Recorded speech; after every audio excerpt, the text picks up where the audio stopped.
Welcome to my side of the internet. My name is Mark Anthony, and in today's video, I'm here to expose myself a little bit and share with you how I'm still failing at shopping. I know.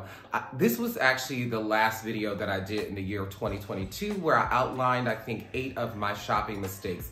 That's a lot. That's a hefty amount of mistakes.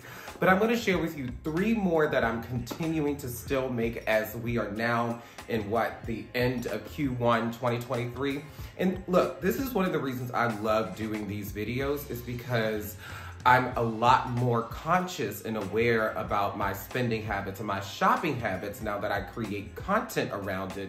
And I get to analyze myself and come here and report back to you so you won't make those same mistakes. So let me just get into the 3 ways I'm still messing up and just out here in these streets. Okay, so this one is actually a new mistake, and that is I'm not really investing in special pieces. So my foundation is actually set. I will say this month in March, at the end of every month I do my new end, you'll see some special pieces for the month of March. But I want to start investing in more special pieces that really stand out and make a statement. Those sort of archive pieces, those pieces that are going to be in my closet in 15 years. And I don't know, my nieces and nephews might go through and be like, wow, this is incredible, or want to wear it. You know, I really want to start getting into that, becoming a collector of sorts.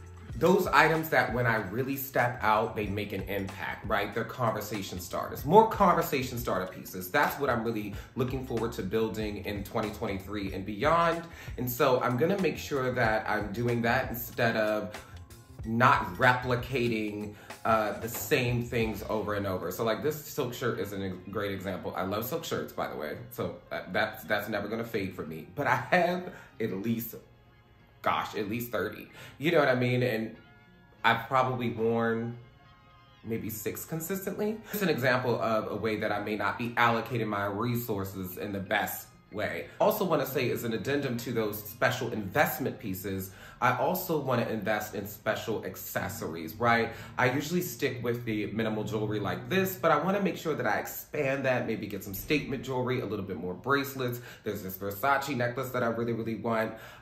So more standout pieces like that. Same with scarves and belts and other accessories that I may come across. I really want more statement pieces. So the next mistake I'm still making is really not planning properly or thoroughly. So in 2017, I did this capsule wardrobe spreadsheet that I pretty much followed for the past 5 years. And I've gotten most of the items, and that's the foundation of the wardrobe that I spoke about earlier, not really the special pieces I'm going for now.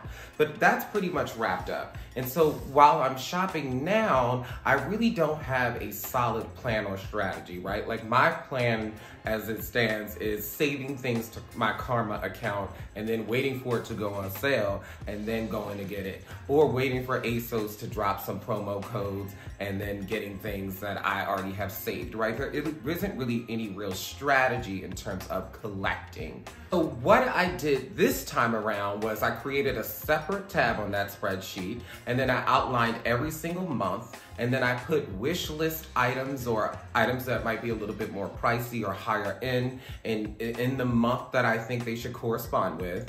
And then I added up the cost of those items and then deducted that cost from my monthly spend. And the extra money that's left over, that's the stuff I spend on ASOS. That's the money I spend on ASOS, Zara, Marshalls, TJ Maxx, like that. Because see, that's where I get tripped up, is that I'll go to these stores that I frequent, like Zara, ASOS, Marshalls, whatever, and I don't really have a budget in mind. So now that I have a solid budget in mind, I know that I'm not gonna buy my 40th silk shirt from ASOS just because I can, right? I don't need it now because I'll only have this amount of money for that. So sticking to a scheduled plan will help me avoid frivolous spending, right? Which I do a lot. It's very easy for me to rack up $400 just leaving the house. And I'm trying to get better with that just overall, not even in terms of fashion and shopping. Like, I will have great food in the house, but will go to Jersey Mike's just because it's down the street. You know what I mean? Like, and now I've spent $13 on a sandwich when I have all the ingredients to do that at home. Like, it's just something about swiping and spending. I don't know. I have to get to the bottom of that. I'm sure there's some psychology behind it or some childhood trauma. I don't know. Isn't everything in childhood trauma now? Like, you can cough and somebody on TikTok will say you had childhood trauma. Anyway, yeah. So no more frivolous spending and planned purchases only for the rest of the year. Now, the last mistake that I've been still making, this is one that did carry over from 2022, is I still get into the deals and sales trap. Like, sometimes if it's too good to pass up, I will indulge, right? Like, I know now to not miss a moment, because I've had instances in the past where I missed a moment on a good deal and regretted it.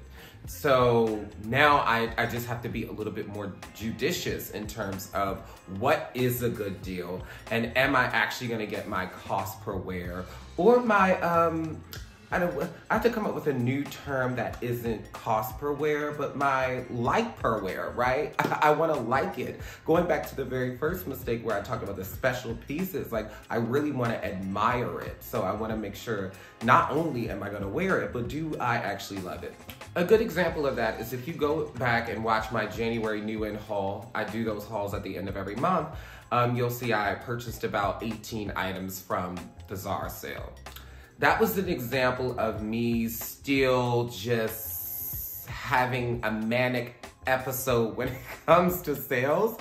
The Zara sale at the end of the year, I was a little bit manic. Oh, for sure. So I had about 18 items, about 6 of them I regretted. 6 of them I regretted.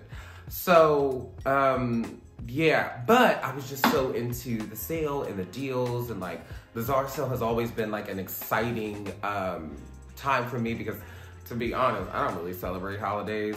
So the Zara sale is like at the end of the year is like my Christmas. But not falling into the traps of sales and deals is definitely one of the things that I want to look out for. And I think how I'm going to rectify that is sitting with it for a week. And if it's not there in a week, or if I still don't feel the same about it in a week, I'm gonna let it go. I just read the book Atomic Habits, and I think that was one of the recommendations that he had when it comes to just changing habits in general, in terms of purchases. But yeah, just wanted to update y'all. Those are the shopping mistakes that I'm still making. Wish me luck. If you're making shopping mistakes still, and you got some bad habits that you carried over from 2022, make sure you drop them in the comments so we can all share in our misery together. If you like this video, make sure you give me a thumbs up. Subscribe if you feel inclined, and I will catch you on the next one.